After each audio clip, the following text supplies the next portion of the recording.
그러셨다고요? 아, 20km 대단한데요.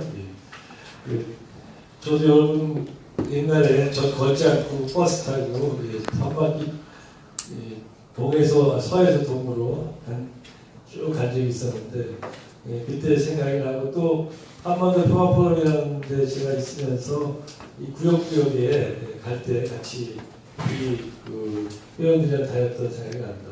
고생 많으셨고요. 이인영 의원님이 이제 저한테 그 강의를 부탁하시면서 야, 요즘 그 정세가 민감하고 그러니까 그런 거 해주셔도 돼요. 이렇게 말씀을 하셨어요. 근데 여러분 제가 사실은 프로그램이 정확히 뭔지도 모르고 제가 존경하는 이인영 의원이 해달라니까 그냥 무조건 알았어요 그런 거 하는데 보니까 그냥 이렇게 물론 제가 요즘 주로 얘기하는 그런 요즘의 정세가 대단히 중요하고 또 부드럽게 말씀드릴 가치가 있지만 아무래도 지금은 휴전선 155마일을 지금 걷고 계신 거 아니겠습니까? 그래서 분단 문제에 대해서 더 깊이 생각하실 기회가 이때뿐이 더 있겠는가 해서 하여튼 분단 벌써 하나 넘어갔네. 분단 그리고 정전 체제죠. 평화, 통일 이런 거에 대해서 한번 좀 개념을 한번 정리해서 넘어가보자. 여러분이 가장 지금 궁금할 때입니다. 오시면서 심어 드셨지만 처음에 좀 궁금했고 나중에 가면 너무 힘들어가지고 그것도 궁금하지 않고 빨리 갔으면 좋겠다. 빨리 목적지에 도착했으면 좋겠다 생각하셨겠지만 일단 내내 이제 앞으로 걸으시면서 이 문제에 부딪힐 거기 때문에 제가 이런 문제 그러니까 저는 그냥 단순히 이렇게 통일부장관을 해가지고 정세나 얘기하고 그러는 사람은 원래 아니었습니다.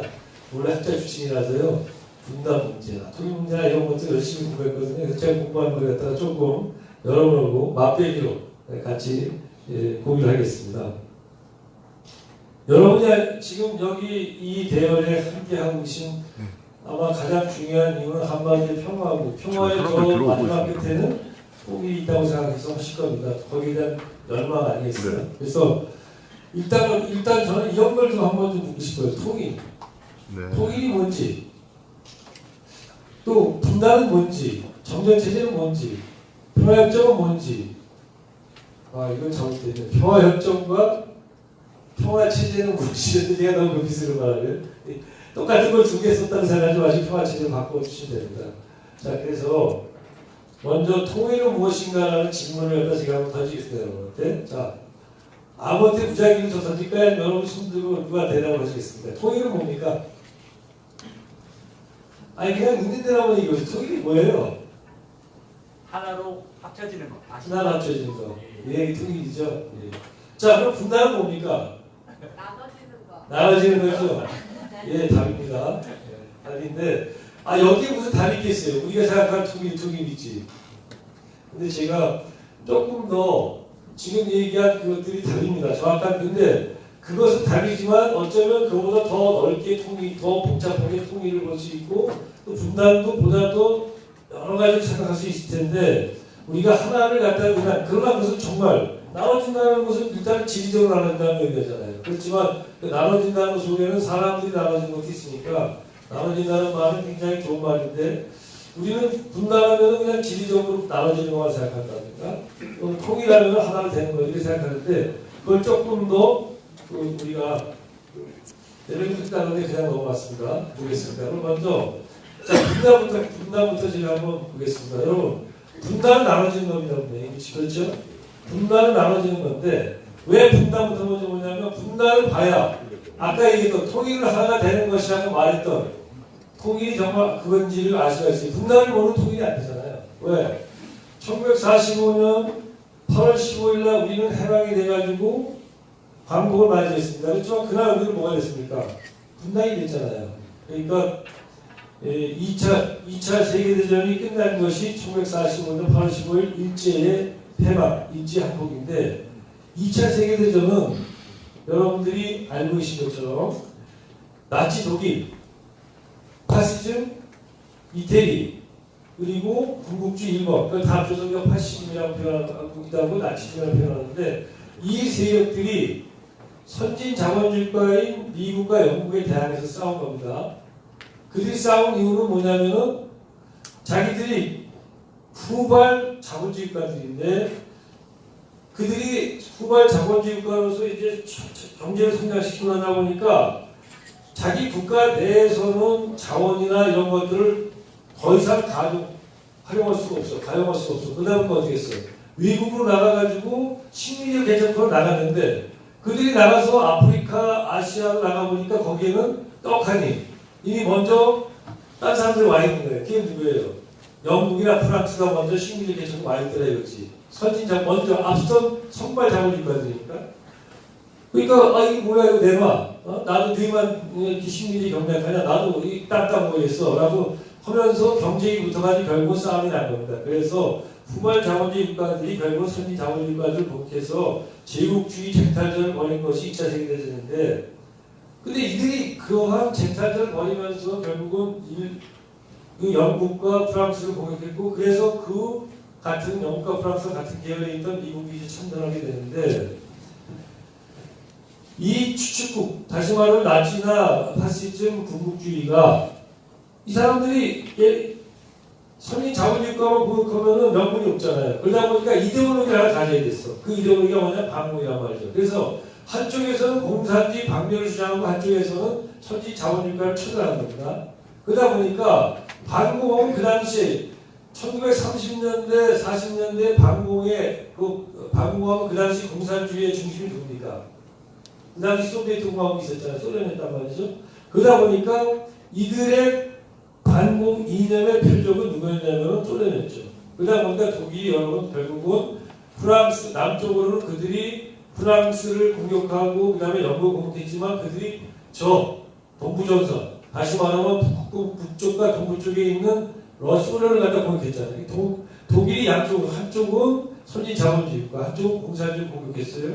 그러다 보니까 소련은 가만히 있다 당했단 말이에요. 반공으로 그 추축 국가들이 공격을 해오니까 결과적으로는 적의 동지인 것처럼 사실 자본주의와 공산주의는 서로 화해할 수 없는 자본주의를 극복하고자 공산주의 혁명이 일어났는데 자본주의의 그야말로 중심에 있는 미국과 영국이 공산주의의 중심이 소련하고 그 당시에 손을 잡았단 말이죠. 연합국가. 왜? 당면한 현재 적인 파시스트, 나치스트, 군국주의 세력을 갖다가 붙이기 위해서. 그러다 보니까 2차 세계대전은 사실 여러분 미국과 소련을 상징되는 두 개의 진영의 연합으로 결국은 그 파시스트 세력들을 붙이는 것이 2차 세계대전이에요. 그러다 보니까 일본이 패망하고 나니까 그동안에 소련과 미국이 서로 연합해서 미국이 소련한테 부결됐구나. 그러다 보니까 연합을 해가지고 베를린에 그 당시 나치가 개방할 때 베를린에 입성했던 군대는 미국만 입성한 게 아니죠. 소련도 같이 입성했단 말이죠. 그래서 결국은 이제 일본군을 갖다 패망시키고 2차 세계대전이 끝났는데 끝나고 서로 죽소 상대방을 쳐다봤어요. 연합군이. 미국과 소련이 쳐다보니까 갑자기 느낀 거죠. 너무나는 원천적으로 함께할 수 있는 존재다 라고 딱 하면서 그래 그거 다시 대결이 된 거죠. 그렇지만 그들은 알았습니다. 2차 세계대전 때 총으로 화약이 발사되고 대포가 발사되는 이 뜨거운 전쟁 이야말로 열전이 됐을 때 그들이 얼마나 많은 희생을 치르는가를 알기 때문에 함부로 총을 쏘고 포격을 할 수가 없는 거예요. 그러다 보니까 결국 이념을 가지고 으르렁거리고 싸움을 안 하고 대결했기 때문에 물론 그 와중에 한국전쟁도 나고 베트남전쟁도 나고 그랬지만 그러나 전 세계 수준에서 전쟁이 안 일어났잖아요. 그러다 보니까 이번에는 막 화약이 발사되고 그러면 뜨겁지 않습니까? 축구가. 근데 뜨겁지 않으니까 그걸 갖다가 콜드워, 찬전쟁이다. 그래서 냉전이라고 된 거잖아요. 그 냉전이 1945년 8월 15일 날 시작된 겁니다. 소련과 미국이 결국은 한반도에서 왜 우리를 갖다가 38선 여러분이 걸어왔던 그 길 38선이 교차되는 지점이 있는데 바로 그 지점을 갖다가 잘랐던 이유는 결국은 동서로 표현되는 사회주의와 자본주의라는 두 개의 이념이 대결하면서 우리는 운명적으로 나아졌다. 그러다 보니까 이게 자꾸 넘어가네 지가 알아서. 아니 이게 넘어가면 안 되는데.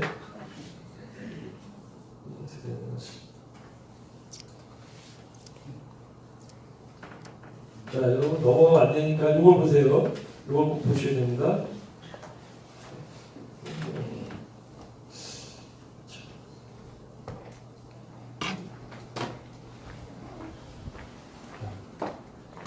(1945년 8월 15일에) 처음에 우리는 분단이 됐을 때는 저렇게 우리가 느낀 분단은 그런 거였어요.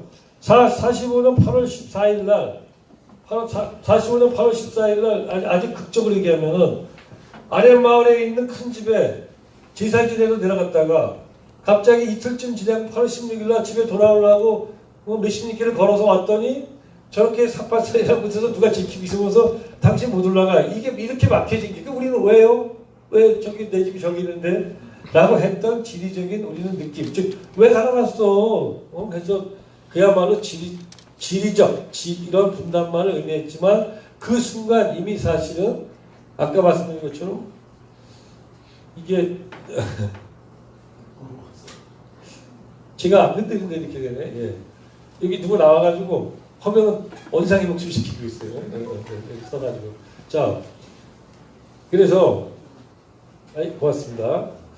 지금 여기 보시는 것처럼 지역적이고 인위적인 분단이었지만 사실은 그 분단 안에는 이념이 내포되어 있었죠. 왜? 소련과 미국이 결국은 두 개의 이념적 양대 진영의 이익에 의해서 한반도를 분단했으니까. 그리고 나서 이제 그 이듬해 되니까 46년에는 북한에서는 토지개혁이 일어났습니다. 거기서는 이제 물론 토지개혁의 초반에는 그 공산주의식으로 협동공장을 만든 것이 아니라 그동안에 지주들이 갖고 있던 걸 다 뺏어가지고 밥가려는 농민에게 토지 나눠준다 해서 다 나눠줬어요. 그렇지만 이렇게 나눠줬던 것들이 전쟁이 끝나고 나서 이제 협동공장이 됩니다. 아무튼 개혁이 시작됐고 남쪽에서는 그렇지만은 자본주의적 미군이 주둔했으니까 자본주의 양식으로 나아가면서 46년경이 되면 이미 서로 간에 계급과 이념을 나타내고 그래가지고 결국은 여러분 북한에 있었던 이른바 지주계급이라든가 민족주의 계열이 다 남아하지 않습니까? 대부분이.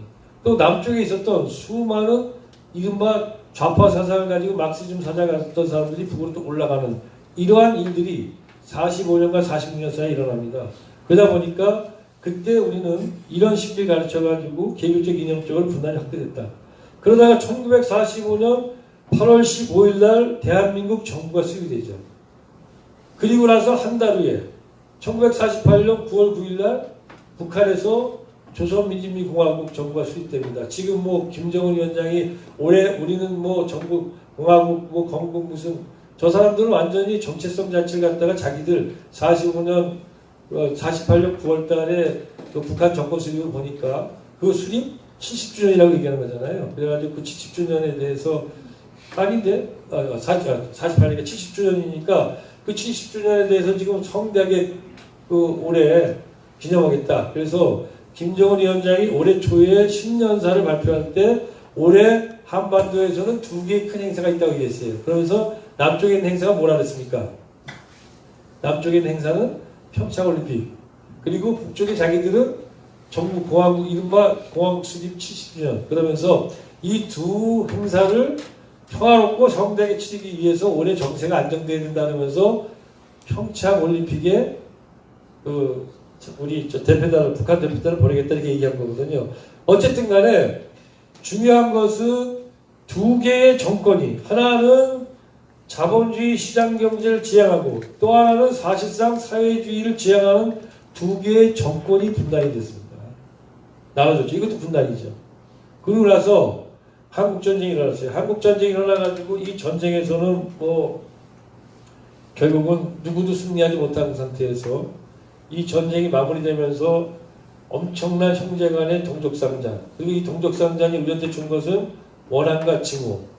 정말 어떻게 본다면은 우리가 같은 민족이 같은 형제이지만 지금은 좀 나아졌습니다만 여러분 보십시오. 얼마 전만 해도 정말 북한을 사람처럼 취급하지 않았던 시절도 있었고 북한은 우리 갖다가 완전히 식민지 그 다음에 미국의 노예 이렇게 얘기한 적도 있었습니다. 그야말로 상대에 대한 가장 표현할 수 있는 가장 최고의 적대감과 모욕감을 주기 위해서 서로가 마치 존재하는 것처럼 행동했던 시절들이 있었어요. 지금은 다 잊어버렸죠. 여러분 1월 달에 혹시 여러분 중에서도 그런 사람이 있을 거야. 왜? 우리 아들도 나름대로 저는 진보적이라고 생각하는데 김정은이는 엄청 싫어했어. 아무튼 요즘 그랬어요. 그러다가 요즘은 더 달라졌겠지. 1월 달쯤에 제가 북한 관련된 김정은 관련된 기사를 보면은 기사에 댓글 달리는 걸 딱 보면서 보면은 김정은이라고 이름 단 사람을 거의 못 봐. 가장 점잖게 달아준 사람이 개정은이야. 기억나십니까? 여러분들 우리는 김정은을 그렇게 생각했단 말이죠. 물론 이 짧은 시간에 이제 정세가 바뀌고 김정은 위원장이 우리 앞에 나타나가지고 그가 상당한 시간 동안을 갖다가 그의 모습을 보여줌으로써 우리의 이미지가 좀 많이 바뀌어 있지만 얼마 전까지만 그랬단 말이죠. 그리고 그거의 연장선상에서 북한에 대한 이미지는 정말 도발과 그리고 우리와는 함께 살기 어려운 그런 집단 이런 식으로 이미지가 돼 있었던 시절들 이런 것들이 바로 전쟁 이후에 형제 간의 증오가 계속되고 여기서 저나 이 의원님이라는 사람들은 어렸을 때 때려잡자 공산당 반공 걸기대회 됐고 여기 나이 조금 드신 분들은 아시겠죠? 우리 그러면서 살았습니다. 그렇게 때려잡을 대상은 바로 우리 형제였습니다. 이런 문화적인 그리고 반공 글짓기 대회하고 저도 글짓기 대회에서 어릴 때 상대입을 타봤는데 그 글짓기 대회 명칭이 반공 글짓기 대회예요. 그렇게 살아왔어요. 이걸로 끝난 게 아니죠. 거기다가 여기 있는 이것처럼 여기가 어디입니까 여러분? 여기가 바로 NLL 서해 북방계선이에요. 여기서 우리는 98년, 99년에도 2002년에도 또 2011년에도 2008년에도 이런 식의 엄청난 교전이 있었잖아요. 그러니까 그것도 모자라서 결국 물리적인 충돌을 다 하면서 여기까지 왔다. 그러니 분단이라는 건 단순히 나눠진 건 맞지만 지리적으로 나눠진 것 하나가 아니라 이렇게 많은 것들이 겹겹이 쌓여 있는 거다. 그렇죠? 분단은 간단하지가 않습니다. 사실은 간단한 것 같지만 그러면 그래 봤자 우리는 보세요. 남북관계가 이렇게 터지고 남북 정상회담을 하니까 양 정상이 악수하고 부득이 하니까 우리 다 부득이 하고 피는 물보다 진하다. 다 끝나지 않았습니까? 물론 그런 감격은 있지만 감격 뒤에 우리는 정말 우리가 포옹하고 해오했던 시대를 만들기 위해서는 우리가 무엇이 다른지 어디서부터 뭘 고쳐야 되는지를 찾아본다면 이렇게 켜켜이 쌓여있는 분단에 대한 이해를 해야 된다. 그렇지 않고 그냥 만나자. 옛날에 우리 그런 얘기 많이 했습니다. 4월 혁명 때 그 학생운동하면서 여러분들이 만나자 오라 남으로 가자 북으로 만나자 판문점에서 물론 만나야 되지만 만난다고 해서 다 해결되는 것이 아니라 만난다는 것은 이제 해결을 위해서 시작하는 거다. 이렇게 말씀드릴 수가 있겠습니다. 넘겨봐야 돼요. 자, 그래서 이렇게 분단을 갖다가 분단이 좀 복잡하다라는 걸 갖다 복잡한 거 아닙니다. 그냥 겹겹이 이렇게 쌓여있다. 분단은. 이게 그냥 이렇게 봤을 때 이 분단을 갖다 우리가 한번 그러면 이제 규정을 해봅니다. 분단은 무엇인가? 자, 분단은 여러분 여기 어딘지 아시죠? 이 가운데 여기는 아직 여기 보시고 왔나요? 아니면 어때요? 여기가 북한의 기종동 마을, 여기는 우리나라의 대성동 마을. 양쪽에서 서로 이제 마주보면서 국기 계양됐다 국기 올리기 시작해서 상대방보다 더 높은 국기를 올리기 위해서 그냥 경쟁. 그래서 북한의 인공기 계양대가 100m까지 더 올라가고 우리도 쫓아 올라가다 결국은 경쟁을 포기했다는 얘기가 있는데 여기입니다. 하여튼 치사한 짓은 다 했어요 우리가. 근데 이거 하다가 말이죠.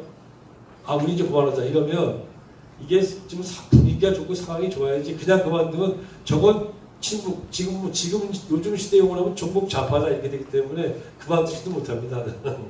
근데 그러던 시절 양쪽이 그래서 분단을 규정하는 것은 아까 처음에 무조건 그건 지역적 분단은 둘로 나누는 거니까 그래서 지리적 분단이 하나라면 그러나 분단은 아까 겹겹이 쌓인 걸 갖다가 다시 한번 생각해보면 역시 대립적인 두 개의 사회 구성체가 지금 나눠져 있는 것 이것이 바로 분단이라는 거죠.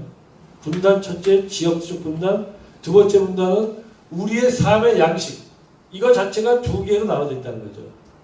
그러나 이거 정도라면 괜찮아. 요 정도는 동소독의 분단과 같아. 근데 우리에게는 물론 지금은 우리가 조금 떨어내고 있지만 여전히 감춰져 있는 엄청난 내 형제에 대한 적대감이 있다는 거죠. 이 적대성을 아까 말씀드린 것처럼 수많은 분단이 첩협이 그야말로 우리가 상대방에 대해서 미워하고 증오하면서 그걸 갖다 계속 제도화시키면서 만들어진 겁니다. 이게 하루아침에는 절대로 해결이 안 됩니다. 우리가 하룻밤 내내 울고 정건대로 해결되지 않아요. 그 순간에는 다 털어낸 것 같지만 정말 하나하나 섬세하게 털어내는 작업을 해야 되는 것. 이게 바로 많이 갔네. 그것이 바로 남과 북 사이의 적대성 이것이다.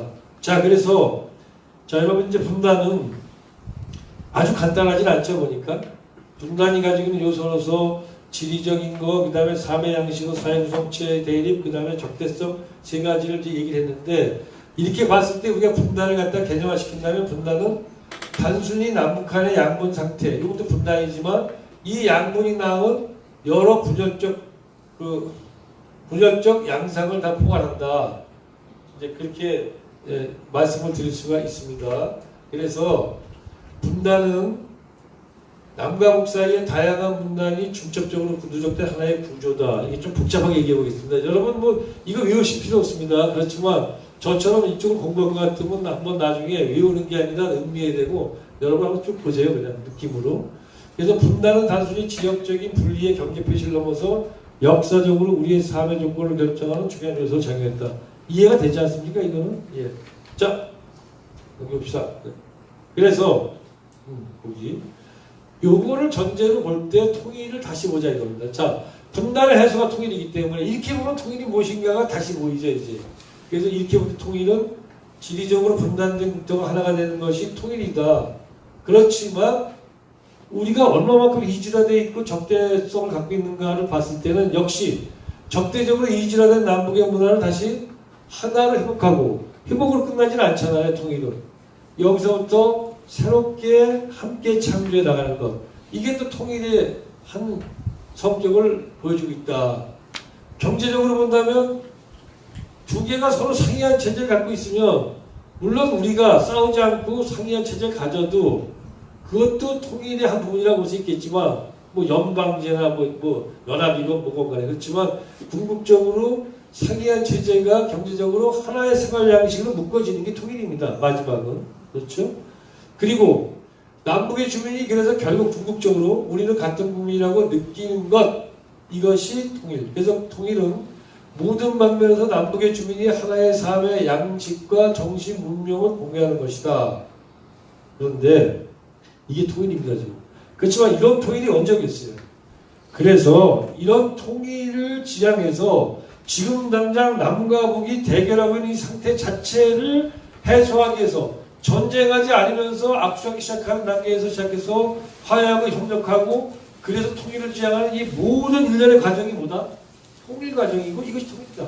그런 점에서 통일을 이렇게 아주 정교하게 해석을 하고 이게 아니면 통일이 아니다라면은 나도 살아생전에 통일 못 볼 것이고 이런 통일은 우리가 다음 세대 누가 할지 여러분 세대가 아마 이제 여러분 젊은 대학생 세대가 아마 이제 성장해서 이 사회의 주인공이 되면 그 논의가 될지 모르지만 이걸 성급하게 바랄 수는 없잖아요. 남북이 너무 다르기 때문에. 그래서 남과 북이 서로의 적대감을 해소하고 체제가 다른 연합국가로 합쳐져도 이것은 완전한 통일로 가는 낮은 단계 통일을 볼 수 있다. 그래서 통일을 너무 높게 보지 말고 우리가 대결하다가 대결하지 않는 것 그것은 우리가 하나의 민족이기 때문에 결국은 그것 통해서 한 방향으로 가는 거란 말입니다. 결국 평화와 통일로. 그럼 이 모든 과정을 통일로 보자라는 것이 저의 제안이고 또 우리가 그래야만 통일은 됐어 라고 말씀하시는 문익환 목사님의 말씀이 우리한테 와 닿을 수 있는 거죠. 예. 다음. 자, 여기까지가 이제 분단과 통일입니다. 그러면 분단과 통일을 위해서 통일을 가로막고 있는 것 그것이 바로 현재의 남과 북을 갈라놓은 것 이게 무슨 체제입니까? 정전체제죠. 자, 정전체제를 만들어내고 있는 게 뭡니까? 정전체제를 규제하고 있는 게 뭐예요? 정전협정이야. 그치? 정전협정은 1950년 6월 25일 날 전쟁이 나가지고 1953년 7월 27일 날 전쟁이 끝났을 때 제약을 한 거란 말이지. 그게 정전협정이잖아요. 자, 이 정전협정인데 이 정전협정으로 인해서 만들어지기는 현재 한반도의 정전체제, 남북이 대결하면서 대결에 대해서 일단은 뭐 서로 이 정전체제는 이거잖아요. 정전체제는 지금 전쟁이 끝났다는 뜻입니까? 아니면 전쟁이 잠정적으로 중단돼 있다는 뜻입니까? 후자죠. 전쟁이 잠정적으로 중단돼 있다는 뜻이란 말이에요. 전쟁이 끝난 게 아니란 말이죠. 종전이 아니고 정전이야. 정지. 정지. 써보세요. 이 얘기란 말이죠. 그러다 보니까 가다가 서 있는 거지 지금 아예 끝난 게 아닌 상태인데 그러다 보니까 정전체제 안의 본질은 역시 왜 우리가 싸웠습니까? 싸운 건 서로에 대한 믿음이 없어서잖아요. 그러다 보니까 불신이 기초에 있지 않겠는가. 물론 이 정전체제를 극복하는 건 역시 평화협정을 만들어야 되고 또 평화체제를 실패해야 된다. 궁극적으로 적대적 불신을 넘어서야만 정전체제를 해소할 수 있다. 자, 그런데 여러분이 지금 다녀오고 계신 여기는 이제 서해상 안 가보고 지금 왔잖아요. 저기서부터. 그래서 서해상부터 잠깐 얘기를 하자면 53년 7월 27일 날 정전협정을 맺었을 때 정전협정은 굉장히 명료한 정전협정이었어요. 지금은 그것이 불명료해졌어. 특히 NLL, 서해 북방계선이. 왜냐하면 그 당시에 군사분계선 여기 서해 쪽에 보면은 지금 이 그림이 그 당시에 정전협정상에 나타났던 지도 부도예요. 자, 쭉 지금 38선이 그어져 있고 휴전선이 여러분 여기 한강하구에서 나서 점점점점점 아래 나와 있잖아 지금. 그죠? 그런데 휴전선 위에 5개의 섬이 지금 박스 처리가 돼 있잖아 지금. 박스 처리되어 있는 5개의 섬이 바로 우리 관할인 거야. 그런데 이 지도에 보면은 점점점 이 부분 다 북한 사실 해역이야. 그치? 북한 해역 안에 박스를 쳐져 있는 5개의 섬이 우리끼리 돼 있는 거예요. 근데 이거는 그렇지만 이 점점점 이가 북한 바다가 아닌 이유는 뭐냐면 그 당시에는 영해 3해리 시대였단 말이에요. 3해리. 영해 3해리면 한 5km 정도밖에 안 되잖아요. 그러다 보니까 여기는 이런 식의 북한 이 바다에서 북한이 내 바다라고 주장할 수 있는 게 얼마야? 5km야 5km 바깥으로. 그러다 보니까 저렇게 박스 되는 것이 저기 다 공해상이니까. 근데 이제 70년대 들어오고 막 이러면서 어떤 이 국제법에서 이제 막 그 영해 범위를 영해라는 거는 땅이나 마찬가지야. 자기 거잖아요 완전히. 공해라는 거는 다른 나라 배들 다닐 수 있어요. 영해는 안 되는 거란 말이죠. 그래서 이거 우리 영해를 늘리자. 그러다가 결국은 70년대부터 그런 논의가 나왔다가 82년에 국제법에서는 12해리가 영해로 확정이 됩니다. 그러면 여기가 12해리가 되면은 그게 몇 킬로입니까? 그러면 아마 거의 20km 가까이 되나? 네. 그러다 보니까 이제는 문제가 된 겁니다. 지금 상황이. 이제 우리가 지금 우리 박스 처리됐던 서해 5도가 북한에서 북한 지금 강력 만들어서 끝에서부터 20km 갔다 연장합니다. 다 걸리잖아 지금. 그러다 보니까 우리가 53년에 정전협정을 체결할 때는 생각하지 못했던 문제들이 발생했다. 바로 이 문제의 발생 속에서 그다음 나왔네. 아니지. 앞으로. 거기. 이 발생 속에서 어떤 게 있었냐면 영해 3해리 시대에 클라크 위엔 사령관이 그 당시에 저렇게 왜 사실은 북한 쪽에 달라붙었던 저 섬들을 갖다가 왜 그럼 우리가 갖게 됐는가 하면 여러분도 뭐 얘기 들으셨겠지만 한국전쟁 당시에 공군력과 해군력은 미군이 아주 막강했지 않습니까? 특히 해군력은 북한군은 완전히 다 괴멸 상태였기 때문에 휴전협정이 맺어지던 그 시점 53년도 7월달 그 시점에서 원산 앞바다에 있는 그 섬까지도 미군이 점령할 정도로 그만큼 해군은 다 점령하고 있었단 말이지.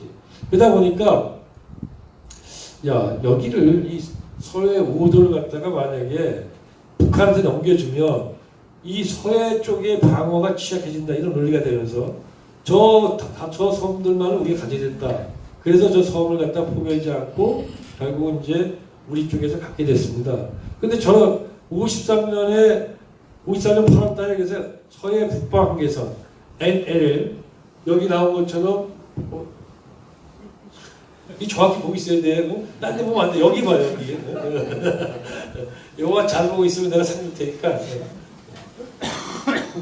그, 이후 53년 8월 달에 노던 리미티드 라인이라는 선을 걷는데, 이때 왜 그랬냐면은, 이때는 북한에는 해군력이라는 게 없었어요. 그 다음에 해군력이 없으니까 우리 배들이, 우리 한국이나 배들이 가다가 북한 쪽에 딱 달라붙어 있으니까 저를 올라가는 거야, 그냥 모르고. 그러다 보니까 더 이상 올라가지 마라.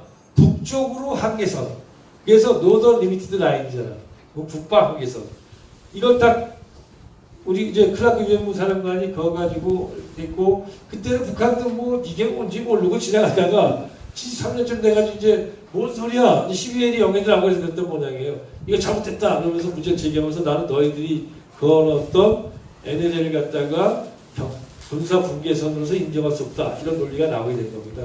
그러다 보니까 지금은 정말 모호해졌죠. 모호해졌는데 그나마 지금 다행스럽고, 근데 그 모호해진 상태에서 어떤 게 있냐면 이게 NLL이잖아요. 여길 가지고 서로 충돌이 있었던 거 아닙니까? 그러다 보니까 여기에는 남과 북의 부대, 그 군함이 다 안 들어와. 그러다 보니까 어떤 게 있냐면 이 그림이 KNTDS라고 해군 작전사령부에 있는 소위 말하면 서해 5도를 보여주는 현장 지도야. 실시간 지도. 이게 제가 2003년에 청와대에 들어가서 NSC 찾아갈 할 때 청와대 지하 벙커에다 똑같은 걸 만들어가지고 해군 작전사령부에서 보는 걸 똑같이 봤어요. 우리가 봤는데 요 LL 선을 통해서 여기 선을 아무도 못 지키잖아. 남과 북 여기 들어오면 서로 충돌하니까.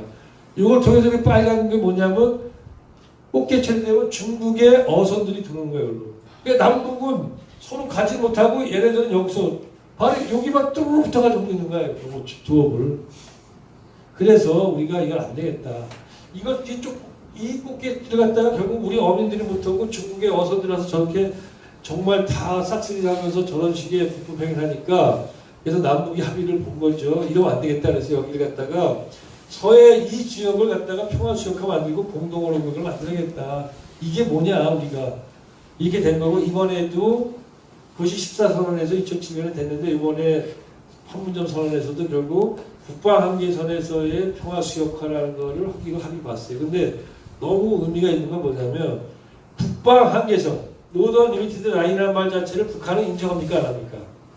인정하지 않아. NLL을 많이 인정하지 않는데 이번에 판문점 선언에서는 북한이 북방 한계선 일대의 평화수역화라는 말에 동의됐어요. 그거는 김정은이가 야 북방 한계선 이게 너희들이 야 좋아 이게 해상 분계선이야 이걸 얘기하는 거라기보다는 북한이 주장하는 해상 분계선은 여기 있는 빨간 거 있지 않습니까? 저 위에 빨간 거는 좀 다릅니다. 다른데 저 주장을 북한이 포기했다기보다는 어차피 서로 다른 상태에서 이런 식으로 결국 군사적 충돌할 수 없으니까 그럼 좋다. 너희들이 말하는 북방 한계선을 중심으로 해서 그럼 평화수역화를 만들어 보자라는 데 동의한 거지 북한이 NLL을 인정한 건 아닙니다. 그렇지만 김정은이가 실용주의적으로 한 거 아니야. 어차피 이런 식으로 하면 우리가 결국은 NLL가 니께 맞냐 내께 맞냐 얘기하면은 결국은 아무것도 안 된다. 그러니까 그건 잠깐 접어두고 현재 어느 선이고 손 잡아가지고 서로 공동 어로구역을 만들어. 그럼 되는 거 아니야. 이런 생각을 한 거란 말이에요. 이 생각은 가장 먼저 이 생각을 한 분이 누굽니까? 그냥 그분이 노무현 대통령이에요. 노무현 대통령이 그거 하자고 했다가 결국 NLL 갖다가 팔아먹었다고 그 한나라당이 말도 안 되는 엉터리 소리를 한 거 아니에요. 근데 이번에 드디어 김정은이가 거기에 동의한 거죠. 그래서 북방 한계선이라는 말을 쓸 거예요. 북한이 북방 한계선 말을 썼다는 건 대단히 중요한 겁니다. 북한 사람들이 그 말을 갖다가 옛날 같으면 절대 양보하지 않지. 어디 북방 한계선이냐 그런 거 없어 우리는. 우리가 생각하는 해상 분계선 그게 아니야라고 할 텐데 북방 한계선 일대의 평화수역화라는 말을 썼다. 그래서 이번에는 조금 가능성이 있어 보인다. 그런 생각이 좀 들었습니다. 아무튼 여러분 보시는 것처럼 지금 이 부분은 여전히 아직까지도 우리가 굉장히 불안한 상태에 있다. 이 불안과 불안정성을 갖다 해소하기 위해서 이 일대에서의 우발적 충돌을 막기 위해서 2004년에 남북 장성급 회담에서 합의도 받고 이번에 문재인 대통령과 김정은 위원장이 아주 중요한 합의를 받습니다. 가장 중요한 합의가 나는 한반도에서 더 이상은 전쟁은 없다라고 생각해요. 이 말이 얼마나 중요한 건지 모릅니다. 비핵화 그 못지않게 중요한 거라고 보는 거죠. 더욱이 그걸 실천하기 위해서 육해공 모든 지역에서 일체의 난감과 적대적 행위를 중지한다. 자, 바로 그렇기 때문에 오늘날 지금 이 시간까지도 4.27 이후에 단 한 번도, 뭐 99 전에도 그랬습니다만은 올해 들어와서 지금 남북 간에는 일체의 그런 조그만 사소한 분쟁도 없는 상태가 이루어지고 있다.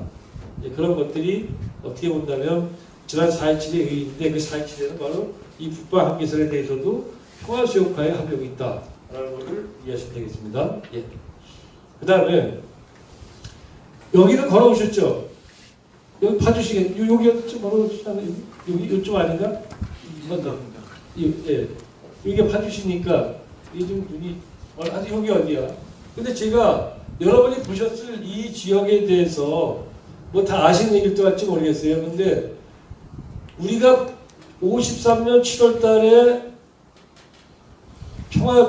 이 정전협정을 맺어놓고 또 그걸 지키자고 했지만 정전협정을 맺은 다음에 남북은 정말 너무나도 야만적으로 이 DMZ 정전협정상에 서로 싸우지 말자고 만든 거. DMZ가 뭡니까?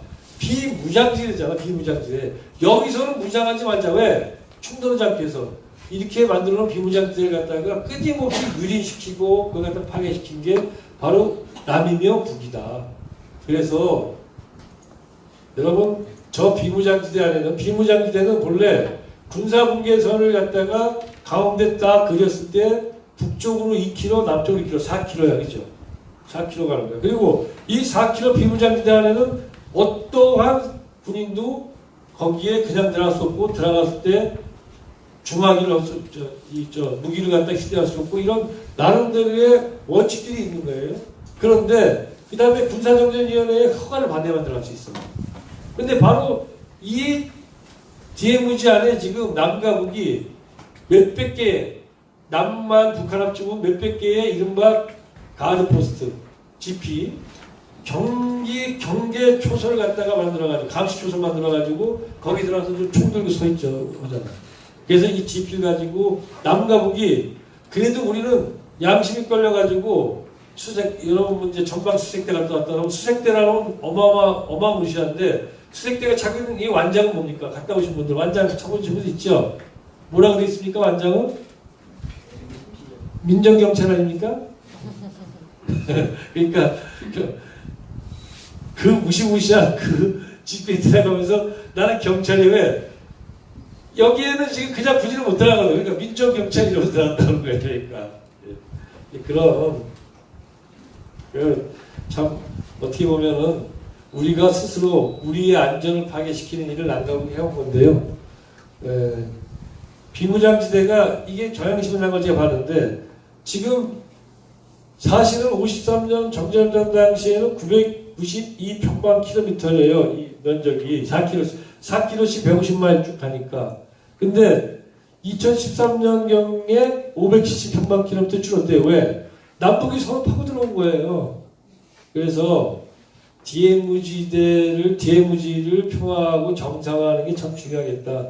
그건 뭐겠냐? DMZ는 경기 초소 남북 다 철거하라, GP. 그 다음에, 근데 이제 GP를 철거할 때 문제가 뭐가 있냐면, 우리는 저 안에 있는 GP, 북한 GP가 저건데 저 안에 저런 게 있는데, 우리는 바로 철책선 바깥에, 저거 말고 GOP라고 우리는 또 실제로 전방을 갖다가 관측할 수 있는 전망대를 갖다 만들었습니다. GOP. 근데 북한은 GOP 개념이 없고 GP만 있어. 그러다 보니까 우리가 우리 GP 철거자 하니까 북한이 언뜻 동의를 못하는 게 어떤 거냐면 우리는 GOP가 있잖아. GOP는 GP 아니란 말이야. 철책선 밖에 있으니까. 근데 북한은 철책선 밖에 아니라 안에다 다 만들어놨단 말이죠. 그래서 그 부분을 아마 이제 서로 정리하고 해소하는 과정이 있지 않을까. 네, 그런 생각이 들지만 역시 가장 중요한 것은 제가 볼 때는 이 비무장지대, 파괴된 비무장지대를 갖다가 다시 원상회복하는 것이다. 이 원상회복을 위해 가지고는 중요한 것이 결국 GP도 없애고. 그렇지 않습니까? 남북이. 북한이 우리보다 GP 숫자가 좀 많습니다. 없애고. 물론 나중에 결국 남과 북이 서로를 향해 있는 장사정포나 이런 것도 뒤로 물려야죠. 그리고 또 중요한 거 하나는 그래 4km 도로 회복해보자. 제가 볼 때 제대로 회복 안 될 것 같아. 그럼 있는 거라도 좀 제대로 안 돼. 있는 거라도. 더 이상 들어가지 말고. 그리고 많은 사람들이 그런 얘기 합니다. 여러분 오시면서 그 안에 그 DMZ를 보셨죠? DMZ 보셨습니까? 도라산 전망. 돌아서만 보셨나요? 도라산 전망대에서. 거기서만 보시고 옆에서 보셨으니까. DMZ가 생태 보고라고 이렇게 많이 그러는데 저는 약간 거기에 대해서 약간 의문을 가지고 있어요. DMZ 일부는 생태 보고겠지만 DMZ 돌아산 전망대에서 보시면 왼쪽에는 이제 저 임진강 하구 쪽에 저게 보이잖아요. 그저 풀결 쪽 있고. 근데 이 초원 쪽도 그렇고 DMZ 앞에 서로가 경미를 쓰면서 상대방의 동태를 감시하기 위해서 앞에 나무가 크게 자라나 풀이 크게 자라면 어떻게 했어요? 그걸 다 불을 질러가지고 쏴버렸다고 했죠. 그래야지만 시야가 확보되니까. 그러나 DMZ는 불쌍한 데니까 시야 확보를 해가지고 사실은 해마다 불을 지르고 있단 말이에요.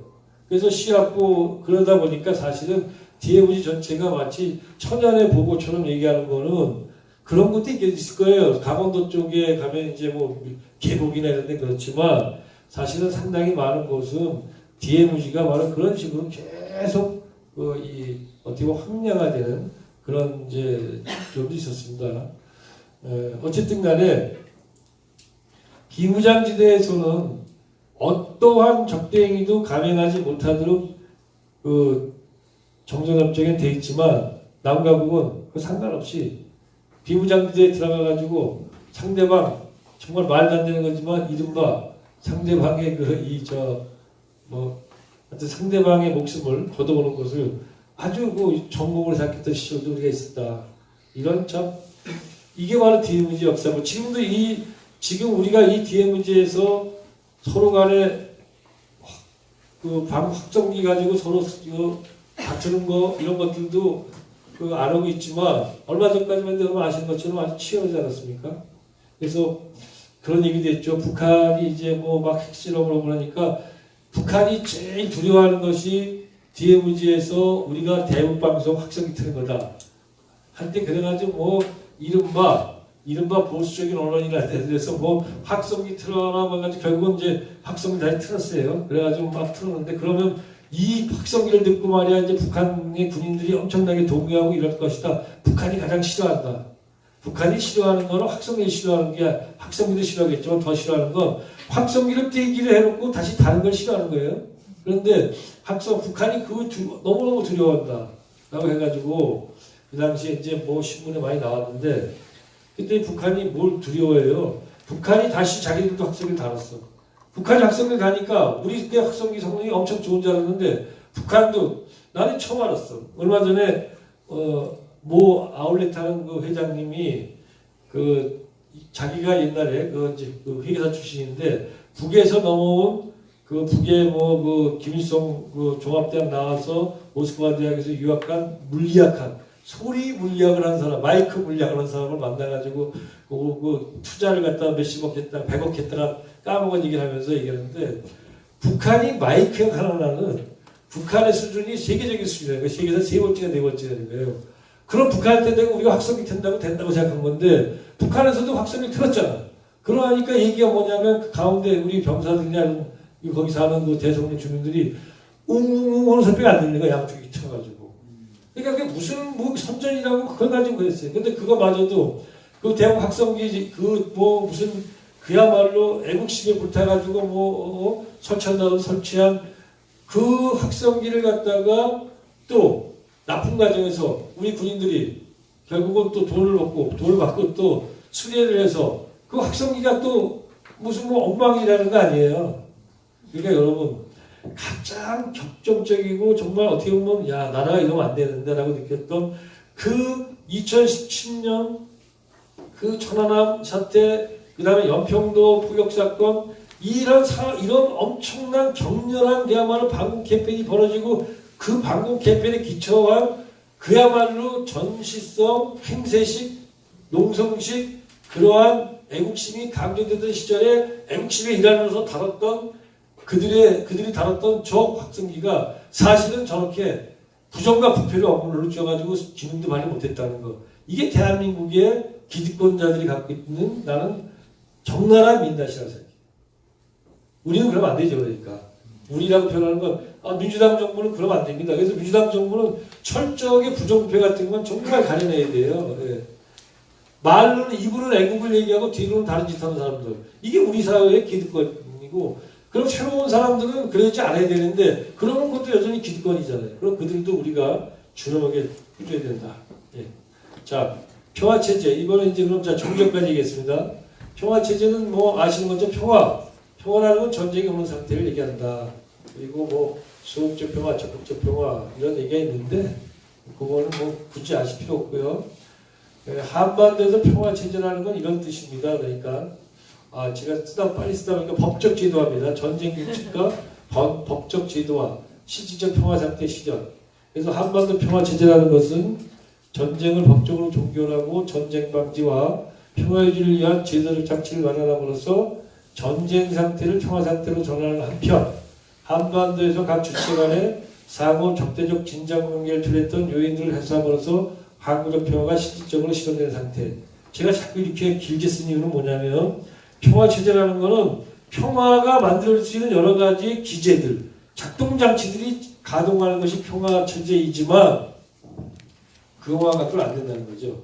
적어도 너무나고 미워했으면 미워한 것이 해소됐거나 또는 미워하는 것이 해소되는 과정에 접어들어야만 평화체제가 되는 거예요. 다시 말해서 모든 절차나 법적 제도는 다 있지만 여전히 너무나고는 미워하는 상태가 있으면 그건 평화체제가 아닙니다. 여러분. 그래서 우리가 평화체제라는 말할 때 항상 중요한 것은 우리가 제도로서 갖고 있는 것과 마음으로서 심리로서 갖고 있는 평화 이걸 합쳐서 봐야 된다는 겁니다. 그래서 이제 정전 상태의 종식 이것이 하나의 평화체제의 기초라면 이걸 통해 가지고 과거에 우리가 갈등하고 반복했던 시대를 마무리한다면 이 위에서 평화를 구축해야 되는 미래를 또 건설해야 됩니다. 그러다 보니까 미래지향적 의미를 같이 갖고 있는 것이 평화체제다. 법률 제도적 차원에서는 정전협정이 평화협정으로 전환됩니다. 평화체제 안에서는. 그런데 그리고 나서 또 실질적으로는 남북한 간의 군사적 대결 상태가 해소되고 북미관계가 정상화되고 남북한이 자유항해 등이 실현되는 이런 걸 아마 평화체제라고 말할 수 있지 않을까 이렇게 생각이 되는데요. 자, 그러면 내가 왜 이렇게 평화체제를 먼저 얘기했냐면 평화체제는 평화협정이 아닙니다. 평화협정을 맺었다고 평화체제가 이루어지는 건 아니에요. 평화협정이라는 것은 아무 때나 맺을 수 있어. 미국과 북한 사이에 2년 후에 평화협정을 맺었다고 이 세상에 평화체제가 만들어집니까?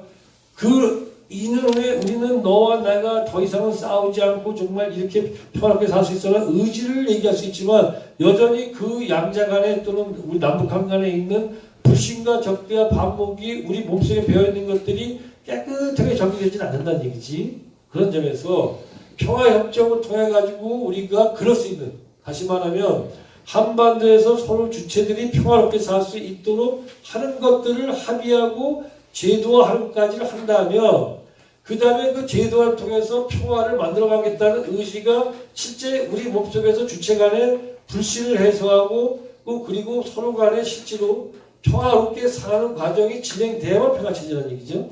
자, 그래서 평화협정이라는 말은 일단 간단히 얘기하면 현재가 정전상태니까 정전협정이니까 정전협정을 정전상태를 해소하면은 그 다음에 정전협정을 바꿔야 되죠. 뭘 바꿉니까 그때?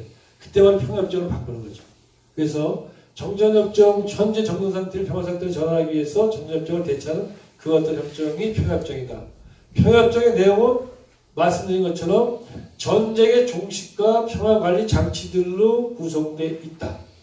그리고 평화협정 체계는 최소한 휴전선에서 대체하는 남북전력이 재배치돼야 되는 거지. 평화협정을 해야 되는데 여전히 총독이 이러고 있으면서 평화협정 맺으면 그 거짓말 가짜가 되는 거지. 평화협정이 되려면 적어도 그래요. 나온 것처럼 얘기가 적어도 남북이 장사정포를 갖다가 뭐 몇십 킬로 뒤로 물렸다든가 이렇게 돼야지만 평화협정을 맺어도 의미가 있는 거지. 그런 거 아무것도 안 하고 서로 역시 뒤에 보지 않에는 그대로 집기가 있으면서 그리고 평화협정만 있었다 맺었다. 그것을 가르쳐서 우리가 뭐라냐면 그런 평화협정은 휴지 조각에 불과할 가능성이 없다. 다시 말하면 제가 정부에 있으면서 4년을 제가 학자로 생활하다가 4년을 정부에서 제가 청와대에도 있었고 통장관에 있었습니다. 그러면서 절실히 느낀 것은 뭐냐면 어떠한 합의고 어떠한 협정이건 그것이 휴지 조각이 되고 종이 조각이 되지 않기 위해서는 그 합의가 실천될 수 있을 만한 그 실천할 의지와 실천의 과정들이 그 주체들, 양 주체의 몸에 배어 있어야 되는 거란 말이죠. 그렇지 않고 얘기하는 건 소용없다. 그러니까 평화협정 체결하라 소리를 질러봤자 너와 내가 적대 상태에 있는데 평화협정 체결하라는 건 그건 너무나도 비현실적인 얘기를 하는 것이다. 그런 점에서 지금 우리가 평화협정 얘기를 하려면은 적어도 우리가 남북한 간에 군사적인 신뢰 구축을 하고 남북한 간에 서로 그때 군사훈련하세요? 와서 보세요. 그러면 가서 볼 수도 있고 이거 우리가 군대 이렇게 많이 가지고 있으면 안 되지. 서로 좀 줄입시다. 줄이는 걸 다 하지 못해도 좋아. 그럼 우리가 최소한 합의를 봐서 남북 군대를 30만 원 합시다. 이 정도는 합의를 보고 어떻게 줄여간다는 걸 합의했을 때 이 정도가 됐을 때 평화협정이 돼야 되는 거지.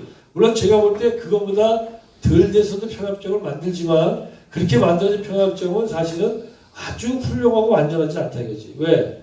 평화협정을 만들었다는 것은 평화협정에 걸맞는 수준의 평화가 돼야 되는 거 아니에요 사실은. 응? 그것이 종이 조각이 되지 않기 위해서는. 바로 그런 점에서 평화협정은 단순한 문서상의 사인을 하자는 것이 아니다. 평화협정은 바로 주체들이 평화를 실현할 의지와 능력과 그리고 그 평화가 일정에 실현되는 것을 전제를 했을 때만 성공한다. 이게 중요합니다. 그러니까 갑자기 올해 안에 평화협정 맺읍시다. 여러분 평화협정 맺을 수 있습니다. 그러나 그렇게 맺은 평화협정이 우리에게 뭘 갖다 주겠어요? 그렇잖아요. 그런 점에서 함께 가는 것, 즉 평화에 대한 의지와 실천이 함께 가는 평화협정, 이것이 중요하다. 다음. 그래서 그러면 평화협정과 평화체제는 어떤 관계일까? 한반도 평화체제는 아주 장기적인 과정입니다. 이 장기적인 과정의 어느 중간 부분에 정전협정을 평화협정으로 바꾸는 게 있어요. 지금은 정전 상태지만 우리는 분명한 작년보다 올해가 더 평화가 진전되어 있고 평화장에서 강렬하게 진행하고 있어요. 그렇지만 우리는 현재 아직도 정전협정 시대에 살고 있잖아요. 자, 이것을 갖다가 이제 언젠가 평화협정으로 바꿀 겁니다. 우리가 뭐 정말 가장 바라기는 2년까지는 바꿔야 되고 그 전까지는 우리가 남북이 군사적 신뢰 구축을 해야 됩니다. 그렇게 바꾸면 그럼 2020년 말에 평화협정이 맺어졌다. 평화협정은 아마 이렇게 될 겁니다. 당사자는 남북 미 중이 될 거예요. 왜? 한반도에서 전쟁이 났을 때 그 전쟁을 갖다가 치른 자들이 남북 미 중이었잖아요. 그러니까 이 역사적인 원인 해결 방식으로 또 한반도의 현재의 군사적 역학 구도를 봤을 때도 남북 미중이었을 수밖에 없고 이건 다른 얘기지만 여러분 김정은이가 지금 3번을 갖다 지금 중국 갔잖아요. 김정은 위원장이. 그게 의미하는 게 뭐라고 생각하십니까? 우리는 남북미 3자를 통해 가지고 3자 간의 합의를 통해 가지고 한반도에서 평화도 만들고 싶고 비핵화도 하고 싶어. 미국이 더 특히 그래. 우리도 뭐 그랬으면 좋겠어. 그런데 북한은 거기에 동의하기가 어려워. 우리가 볼 때 그래. 걱정 마라.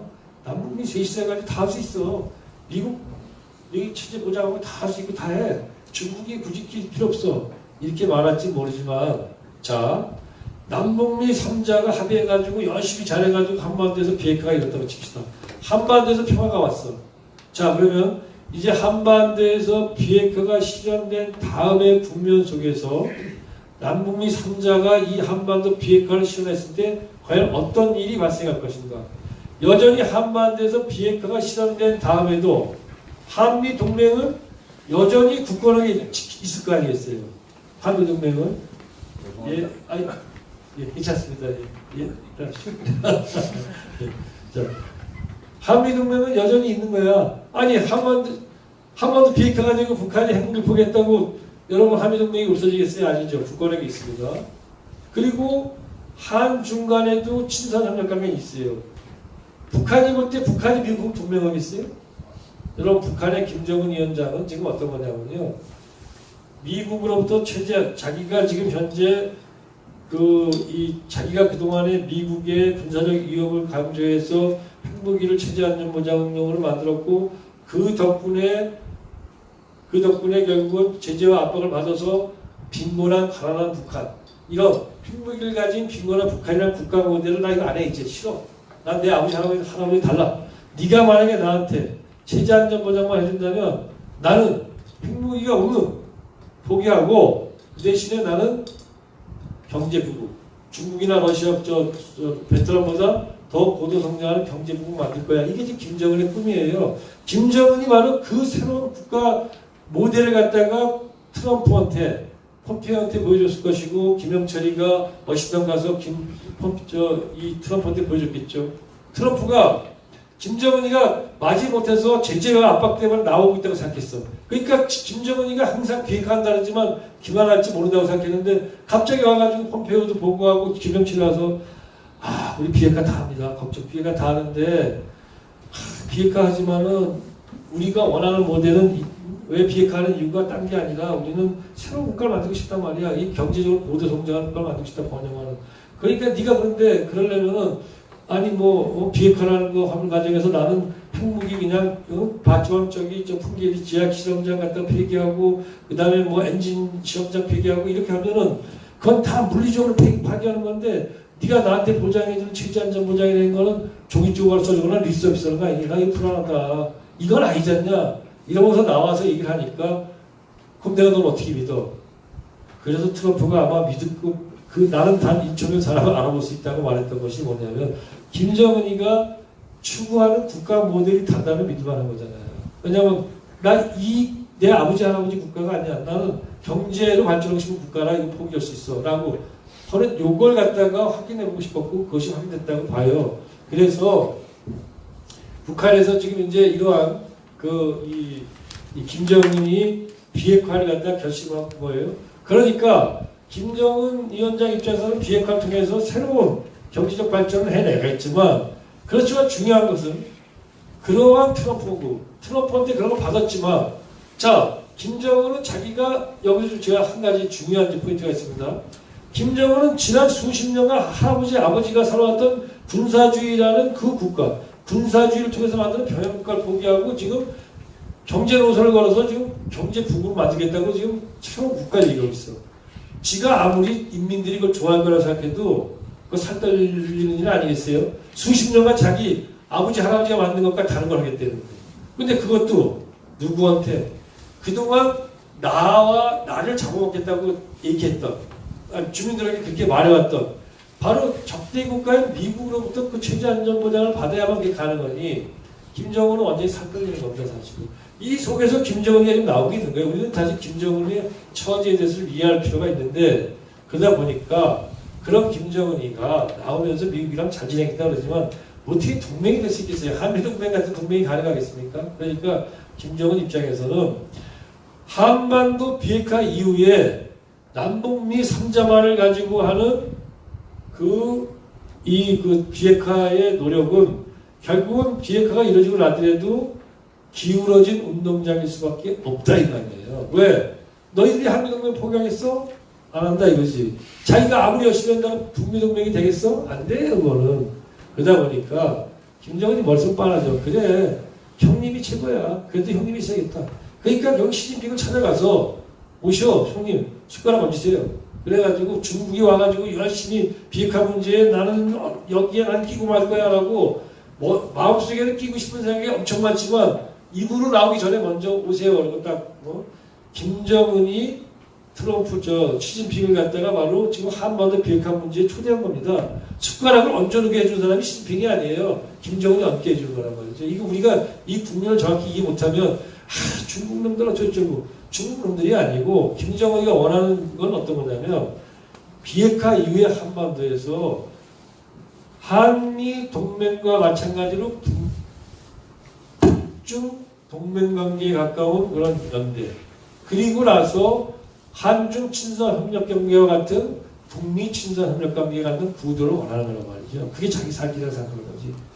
그런 만큼 중국이 지금 여기 들어와 있습니다. 여러분 김정은이 싱가포르 갈 때 중국 전용기라고 그랬잖아요. 최근에 제가 들은 얘기로는 왜 중국 전용기라고 표현했을까? 그 중국 전용기에 리커창이 탔던 비행기인데 김정은과 김정은의 수행원들을 제외한 그 안에 조종사니 이런 많은 거기 관계된 사무원들이 전부 다 중국 그 비행기 그 본래 그 운영위원들이 때문에 중국 사람들 때문에. 그 얘기 뭐예요? 그러니까 김정은이 말하는 모든 걸 설령 도청한다 하더라도 그게 감당이 된다는 거예요. 바로 그래서 나온 게 뭡니까? 김정은이가 지난 3차 강중 때 한 말이 뭐예요? 중국과 우리는 한 참모부 안에서 옵니다. 한 참모부가 뭐야? 너하고 나하고는 같은 참모부 안에 그야말로 작전을 같이 싸는 존재라는 말로 한 참모부 안에서 한다고 얘기했고 시진핑 거기다 대고 이미 지난 5월 8일 날 대련에서 너와 나는 공동명체다. 우리는 순망치의 관계라고 말했어요. 자, 바로 그겁니다. 그렇기 때문에 평화협정의 당사자는 역사적으로 중국이 개입되어 있기도 하지만 현실적으로도 중국을 빼는 건 얘기가 안 되는 겁니다. 중국을 끌어들여서 함께 해야 되고 그럼 제가 걱정스러운 얘기를 했잖아요. 뭐 남북 이렇게 그러면 한미가 한미동맹에다가 북중 간의 동맹관계 가깝게 발전하면은 이건 비핵화 이후에도 좀 긴장이 있는 거 아닙니까? 예, 그것이 냉전적인 긴장은 아니지만 약간의 긴장이 있을 수 있습니다. 그 긴장을 풀기 위해서는 바로 남북미중 사자가 모두 다 함께 참여할 수 있는 서로가 서로를 침략하지 않을 수 있다는 믿음을 갖게 하는 공동안보. 다시 말하면 동북아 다자안보 협력을 지향하는 노력을 하지 않으면 큰일 납니다. 이게 우리가 갖고 또 하나의 과제인데 어쨌든 간에 바로 그런 점에서 평화협정 당사자 문제를 또 봐야 된다. 그리고 평화협정과 평화체제 구축은 이렇게 어떻게 보면 부분 집합과 전체 집합 사이의 관계다. 이런 거에 보시면 되겠어요. 물론 북한에서 흔히 말하듯이 갑자기 북한이 망한다. 뭐 이런 일이 일어날 가능성은 지금 대단히 낮지만 그렇다면 지금 이런 모델이 필요가 없겠죠. 그렇지만 그런 경우가 아니라면 이런 수순을 밟지 않겠는가. 이제 그렇게 생각이 됩니다. 자, 넘겨보죠. 예, 이제 거의 다 했습니다. 그 다음에 여기. 자, 여러분 21세기 이제 여기까지 했으니까 이제 분단도 통일도 정전협정, 평화협정, 평화체제 다 알고 계셨겠지만 혹시 조금 불분명했던 분들은 조금 이해가 갑니까? 자, 이해 간다고 뭐 말하세요. 어차피 이걸 그래야지. 그렇지 않으면 내가 또 별로 말하고 싶은 생각이 안 드니까.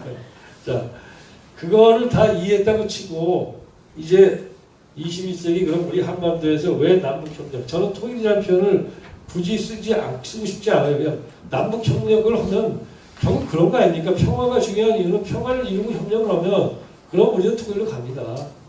그것이 우리가 5천년간 같이 살아온 민족의 DNA예요. 한민족은 이런 겁니다. 그렇게 서로 미워하다도 어떤 계기만 되면 확 뭉치죠.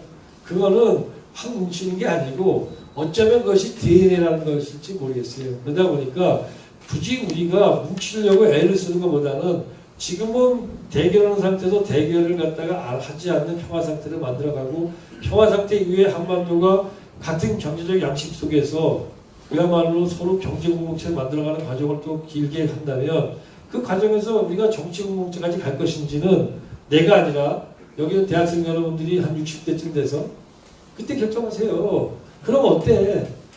이미 우리 통일은 됐는데 이렇게 생각해야 되지 너무 급하게 생각하지 마라. 지금 중요한 것은 정말 가슴 아팠던 거는 내가 30년 전에 내가 이 통일 외교안보 쪽에서 통학자가 연구자가 되겠다고 결심을 하고 공부를 했던 그때 나의 마음속에서는 내가 혹시 애를 갖고 그다음에 내 아이가 군대 갈 때쯤 되면 한반도에서 더 이상 북한으로 촛불 걷는 일은 없을 거라고 내가 결심을 하고 있었는데 내 아들이 2008년에 군대 갔어요. 강원도에 있었는데 가가지고 무슨 뭐 사격장 발병이 됐는데 2009년에 갔구나.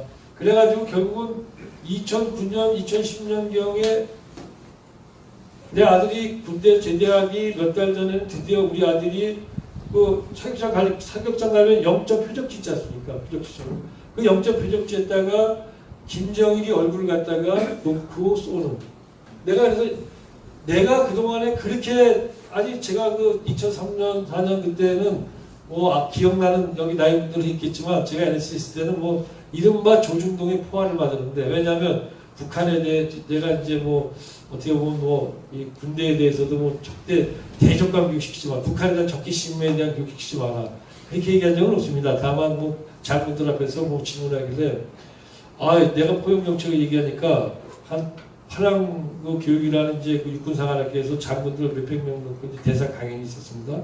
2004년에 그 얘기를 하니까 그 육군 정원감에서 난그 사람이 누군지 몰랐는데 어떻게 내가 포용경찰 강연을 하니까 끝나고 나서 뭐라 하냐면은 아니 그렇게 말씀하시면 어떻게 대적관 교육을 합니까? 이러는 거예요. 그래서 내가 그때 그 대적관 교육에 대해서 그 준비가 돼 있었거든요. 한 번도 군대에 요구하지 않았지만 근데 그렇게 얘기했어요.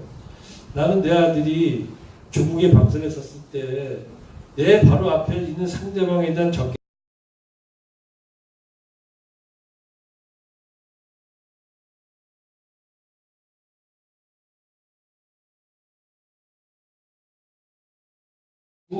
또 남은 기간 동안 힘은 들겠지만 열심히 버리시고 버리실 때마다 분단이란 무엇인가 여기 나무 하나씩 한번 보시기를 바라겠습니다. 그러나 마지막 곱씹는 거는 분단이 아니라 평화를 곱씹고 소멸을 갖다 외치고 끝내주시기 바라겠습니다. 예, 고맙습니다.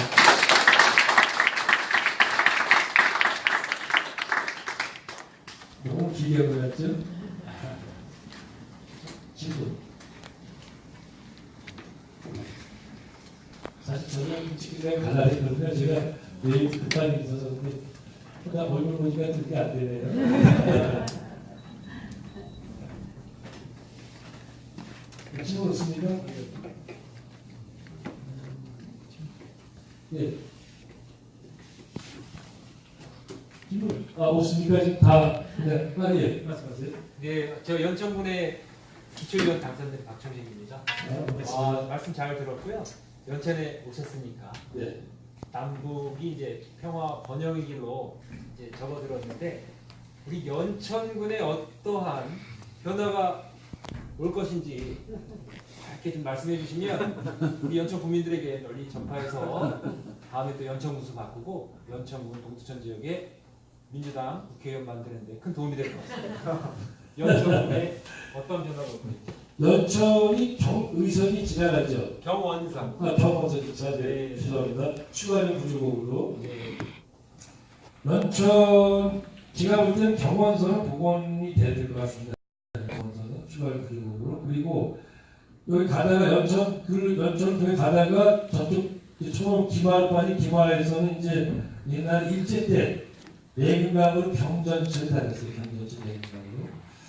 지금 어떤 분들은 연천도 그렇고 파주도 그렇고 북한 노동자들을 이쪽으로 끌어와가지고 여기서 이제 이 공단을 만든 얘기를 하는데 제가 볼 때는 북한 경제가 우리가 개성공단을 만들었던 시절 그때보다는 훨씬 더 다르게 변화되고 개방이 돼 있어요. 그리고 앞으로 우리가 경제협력을 한다면 그때 북한은 이미 북한 국내 안에 25개의 경제특구와 22개의 경제개발국, 즉 의자의 취업신을 만들었기 때문에 아마 북한 노동자가 이제 넘어가서기는 어려울 겁니다. 그래서 제가 그런 거 이렇게 막 공약들을 볼 때마다 저 사람들은 왜 저렇게 막 내놓을까?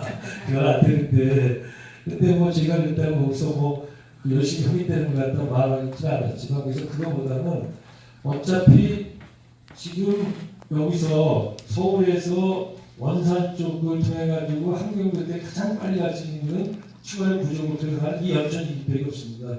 여기서 아마 그 도로가 다시 이제 결국 만들어지고 그걸 통해서 이 일대가 한반도의 중심 지역의 한국이 되겠죠. 그리고 그렇게 되면 뭐 제가 사실은 어떻게 포차가 어떻게 하면 제대로 가지고 거기서부터 뭐 하여튼 길이 왜 이렇게 꿈을 하고 있는지 저걸 하는데 여기 들어오는데 몇 바퀴 돌더라고요. 이렇게 여기 들어오는데 그런 게 없어질 거고 그리고 그렇게 되면 결국은 연천이 물류가 통하는 그런 어떤 그 심장부 혈관의 한 부분이 되지 않겠는가.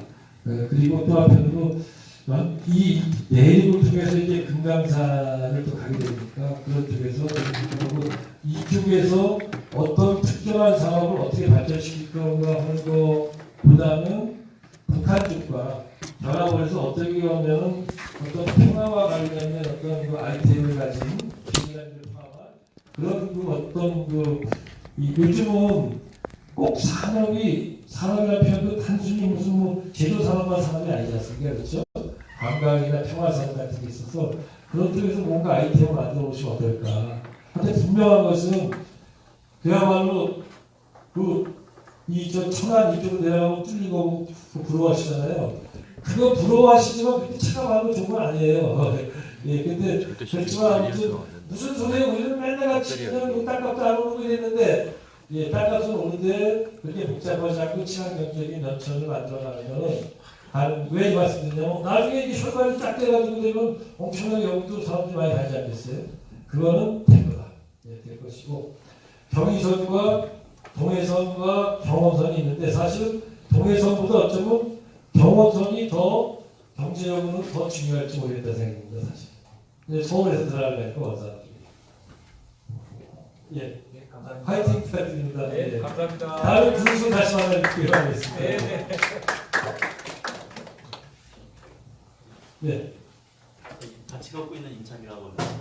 그 2020년까지 이제 북한의 핵을 완전히 폐기하는 걸로 이제 계획을 잡고 있는데 그 이후에 북한이 개방되고 했을 때 우리가 말하는 보통 국가, 그러니까 아무나 가서 북한을 자유롭게 여행할 수 있고 이렇게 왕래할 수 있는 그런 보통 국가가 언제 어느 정도쯤 갈 수 있는지 그걸 좀 한번 예측하시면 좋아요. 제가 볼 때는 북한에서 계획을 세울 거라고. 김정은 위원장 입장에서는 많은 사람들이 좀 궁금해하잖아요. 북한이 지금 제가 이제 고도 성장을 추구하는 새로운 국가를 갖다 김정은이 추구하고 있다고. 아니 개방이 되면 저 사회가 배결할까? 왜냐하면 개방이 되면 다원을 밀어야 되는데 그런 키스처를 갖지 않습니까? 그 부분은 지금 우리가 언제쯤 북한하고 자유롭게 취소하면서 여행에서 할 거냐 이런 거 마무리했는데 북한이 고민이 많은 것 같아요. 그러다가 김정은이나 그 아버지 김정일 말기에 김정일 사망 1년 전에 결심을 한 것 같아요. 결심을 하면 될 수 있다. 될 수 있다는 것은 지금 우리가 전통적인 자유주의 영가들이 그런 얘기 했잖아요. 권위주의 국가, 권위주의 통치체제 안에서의 고도 경제 성장은 결국은 주민들을 갖다가 생활 윤택하게 하고 의식적으로 깨게 함으로써 그 국민들이 다시 권위주의 정치체제의 변경을 요구한다는 체제로. 그래가지고 결국 그 정치체제가 무너지는 거잖아요. 변하는 거죠. 민주주의로. 바로 그렇게 해서 발전한 나라, 그 전형적인 모델이 어디입니까? 그게 대한민국입니다. 그래서 그게 항상 두려운 거죠. 김정은 얼마나 김정일 때 두려워했지겠어요. 내가 이거 시장 경제 받아들이면 다원지 아닌가. 다원지 결국 그러면 그래서 발전하면 경제 발전은 결국 야 민주주의라는 거 아닌가. 그러다가 북한이 결론을 내렸다고 합니다. 뭐냐? 공산당 권위주의적입니다. 공산당 체제 안에서 중국 공산당이 40년 개혁 개방을 했는데 특히 천안문 사태가 있었던 89년 이래 지난 30년간 고도 성장을 했습니다.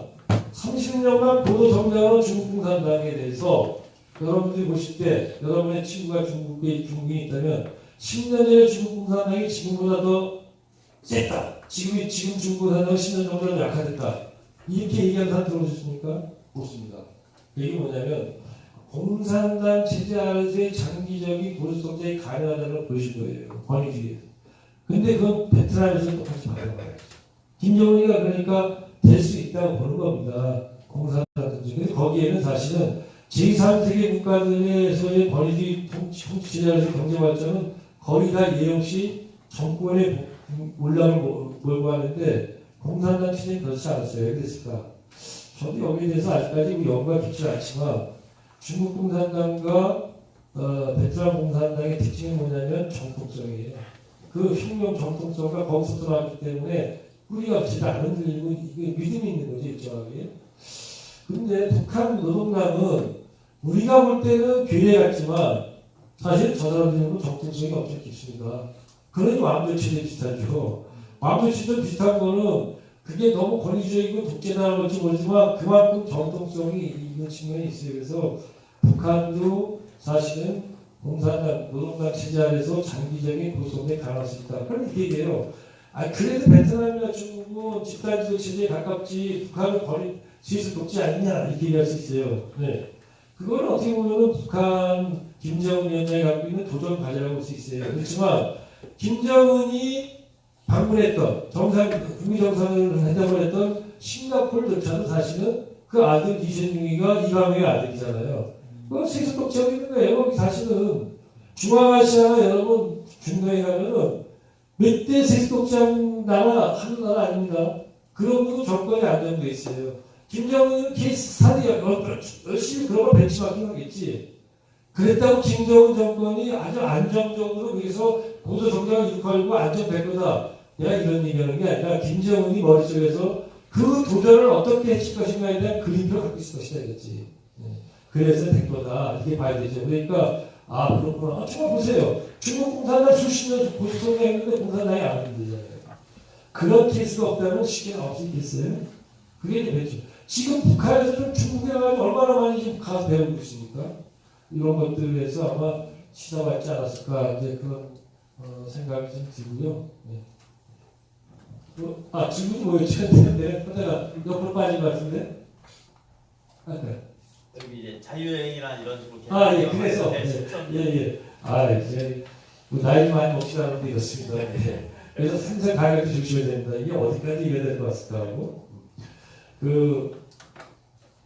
제 생각에는 북한에서 비교적 광범하게 일단은 개방을 할 것 같아요. 왜냐하면 전국의 도처에 개방지이기 때문에 개방지역 가려면 어차피 위개방지로 따라가야 된다 말이죠. 그래서 일단 북한의 주요 도시들은 아마 북한에 대한 제재가 풀리면 관광이 자유로워지면 아마 남한에 대해서도 일정하게 열 것이다. 그래서 제가 볼 때는 아마 2, 3년 내에 우리도 북한에 대해서 예를 들어서 지금보다 훨씬 자유롭게 갈 수 있지 않겠는가. 그러나 대한민국 국민이란 국적을 가져가는 겁니다. 여러분 북한 김정은 위원장하고 김정일은 다른 점이 뭔지 아십니까? 김정일은 대한민국 대통령 문재인, 조선민주주의하고 국무위원장 김정은을 강조합니다. 다시 말하면 너와 나는 다를 거라고 강조하는 여기서 출발하고 있어요. 김정일하고 다르죠. 그러니까 우리와 북한을 3년 동안 딴딴 다른 게 김정은은 그런 나를 원하는 거죠. 왜? 남북이 섞고 살아봤자 좋을 게 아무것도 없잖아요. 그럼 위험하다는 거 아니까. 그래서 아마 우리가 이제 우리 가는데 특별한 적이 아니고 우리도 아마 어쩌면 이제 나중에 북한 들어갈 때 우리 여권까지 그 사람이 있을지 모르겠습니다. 지금은 인정 내부적인 거라 가서 이렇게 기표 가지고 하고 다른 표 가지고 하는데 아무튼 우리가 전혀 다르게 인정받지 않고 그냥 하나의 다른 나라 가는 것처럼 가는 날도 올 가능성이 있고 특히 이 서울에서 신의주 통해서 중국 단동, 심양, 베이징 연결되는 철도가 나와지고 특히 고속철이 나와지면 고속철로 오는 것이 북한의 꿈이에요. 이거 보면 우리가 어차피 북한을 지나가야 돼 중간에서도. 그럴 때 아마 이제 여권 이런 것들 얘기되면서 여권의 표준화가 이루어지지 않을까. 북한도 어쨌든 간에 아주 먼 미래는 아닐 것 같다 이렇게 말씀드릴 수 있고요. 그러나 전체를 언제나 개방할지 이건 자신은 못하겠습니다. 네. 저 오늘 강의 전까지만 해도 한국에서 가장 자연이 잘 보존된 곳이 비무장지대라고 알고 있었는데 방금 강의에서 일부 지역만 청정 지역이고 시야 확보를 위해서 불로 처리해서 자연이 많이 상황이라고 말씀을 주셨는데 그렇다면 만약 통일한다면 이 비무장지대를 어떻게 활용하는 게 좋다고 생각하시는지 선생님의 의견이 궁금합니다. 이형 남겨놓은 거니까 네.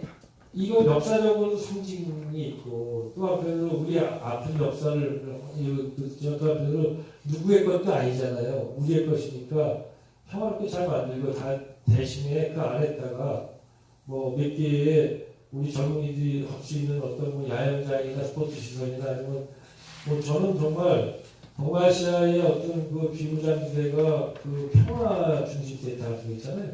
그런 시설들도 좀 들어가고 이런 것들은 할 수 있지 않을까. 그러나 나머지는 다 보존하는 게 더 좋지 않겠어요.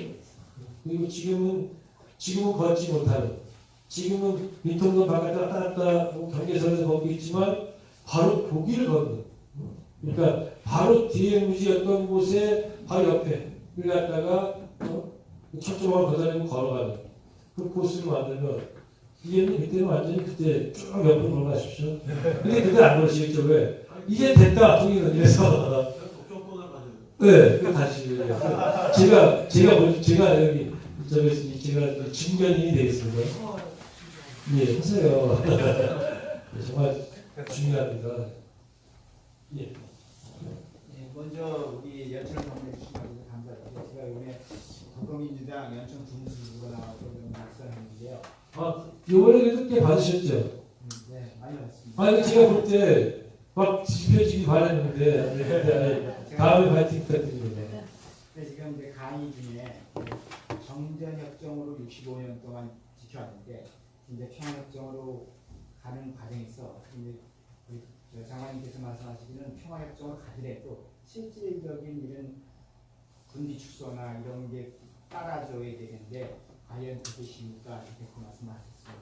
그래서 이제 남북 회담이나 북미 회담 이런 거를 봤을 때는 우리가 가까이 다가오는 것 같은데 또 그런 게 부수적으로 따라줘야 된다고 말씀하실 때 그렇지 않을 경우는 하나의 휴지 조각이나 마찬가지라고 했을 때 그게 가시적으로 나타날 수 있는 기간이 시간이 어느 정도 필요한지 예, 저는 지금 우리가 인구 전력 상황에 있어가지고 우리도 그 전문의들이 지금 많지가 않습니다. 그리고 지금 현재 이미 참 제가 조금 놀랄 만큼 지금 국민들의 마음속에 분위기가 많이 바뀌었어요. 아, 이제 이번에 좀 뭐가 됐나 이런 생각이 들고 실제로 요즘 진행되는 걸 보면은 단순히 무슨 뭐 남북 간에 또는 북미 간에 합의는 한두 가지가 아니라 김정은이가 다닌 것들도 전방위적으로 지금 한반도에서 해밍의 그림이 보이는 거예요. 그러니까 그냥 한두 군데 갖고 서로 야 합의한 얘기하는 게 아니라 전체적으로 뭔가 다 흘러가 뭔가 녹는 듯한 느낌이잖아요. 그러다 보니까 국민들의 마음도 많이 변했어요. 사실은요, 작년 이맘때 이제 제가 예비 군수님이신데 죄송합니다. 그때만 해도 평협정이라는 말씀 안 하셨을 거예요. 그죠? 그거 얘기하면 빨갱이가 됐을 테니까. 작년 이맘때 평협정 얘기하면 그건 저는 좀 받아들였을 텐데 지금 여러분 평협정 지지하십니까? 하면 국민의 80% 이상이 지지한다는 거예요. 이렇게 바뀌었어요. 그렇게 봤을 때 이런 인도의 변화만이 아니라 트럼프 대통령이 한미 군사를 중단하면서 그거 무슨 뭐 괌에서 뭐 좀 한반도까지 날아다니면서 말이야 부타시고 날아다니 왔다 갔다 하는 거 미친 짓이다. 나한테 그냥 트럼프니까 이렇게 말하는 거예요. 트럼프는 부동산업자지 트럼프는 국회의원을 하면서 자기 지역구에 군사 복합체가 있지 않기 때문에 그 돈을 받아본 적이 없어. 그러니까 미친 짓이다 이렇게 하는 거예요. 아니면 그렇게 말 못해요. 근데 가만히 생각해보면 미친 짓이야. 왜? 미국 대통령이 미친 짓이라는데 우리가 그걸 믿어야지. 그렇잖아요. 우리 무조건 믿어야 됩니다. 나는 그걸 믿어요. 그래서 자 이렇게 되니까 지금 구조가 세워지는 거예요. 지금 제가 볼 때 우리 군대는 저는 항상 이런 꿈을 가졌어요. 지금 50만 명으로 줄이는 걸 했는데 본래 제 의원 대통령 때 사실은 부사관 중심으로 해서 한 20만 명을 직업군인을 만들고 한 10만 명 정도를 지원명 뽑으면 30만 명만 가지면 된다 이게요. 그럼 여러분 북한 군대가 몇 명인지 아십니까? 우리는 지금까지 북한 군대가 늘어나는 숫자만 세기 때문에 110만 명, 120만 명이야. 절대로 그렇지 않을 겁니다. 지금. 더욱이 북한이 만약에 이제 지대해지면 경제 발전에 직접적으로 외국 투자가 들어와서 노동력이 필요하게 되면 북한 군대 숫자 갑자기 50만 명 이렇게 될지도 몰라요. 남북이 결국은 군대 숫자를 30만으로 서로 줄이는 것도 많은 거예요. 우리 인구를 빼놓습니까? 그게 불가능한 게 아니다. 근데 그게 언제까지 되겠냐? 당장 30만은 아니겠지만 최소한 줄이는 일이 시작되는 건 아마 2, 3년 후에는 시작은 될 것이다. 그렇게 봅니다. 정책적으로. 그러다 보니까 그러나 그 다음부터 언제일까요? 한반도 정세가 지금 좋은 국면을 하지만 그걸 예측할 만큼은 아닙니다. 그래서 그것까지 말 못하지만 그렇지만 그리는 가고 있다. 그래서 지금 우리 인구전력이라서 애들이 숫자가 많이 줄었습니다. 지금. 그리고 다른 것보다 이제는 저는 그런 생각을 해요. 애들 전문의들 들어가요. 2년을 교육을 시켜가지고 해봤자 그거 한계가 있어요. 그거는 한 10만 명만 그렇게 하고 군대 같은 경우도 분대장, 부분대장 이런 친구들은